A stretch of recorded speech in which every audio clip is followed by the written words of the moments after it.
Hey guys, today we have an interesting episode, and it's a new series on healthcare KX or knowledge exchange.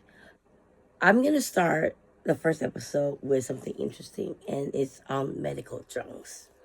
So, medical drones are unarmed, unmanned aerial vehicles, UAVs used to deliver healthcare related services, including transporting medical supplies, blood, vaccines, organs, or even medical equipment to patients and healthcare facilities in emergency cases.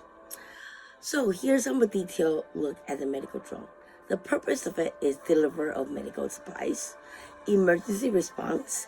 They can deliver life-saving equipment like automated external defibrillators, AEDs, to patients in cardiac arrest.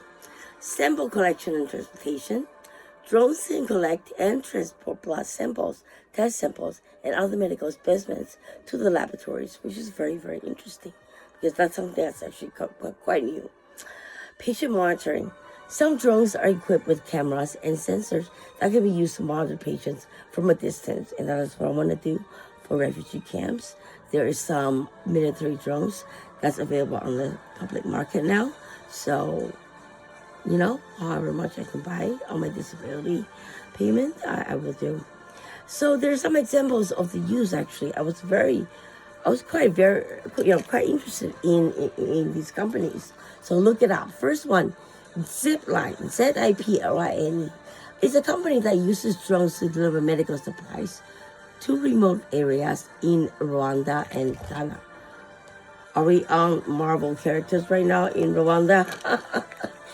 All right, next we have the Mayo Clinic, and then we have a Medical from the Sky project in India. Next one up is drone response and outreach in Northeast, and it's called Hydra. Last one is Wingcopter,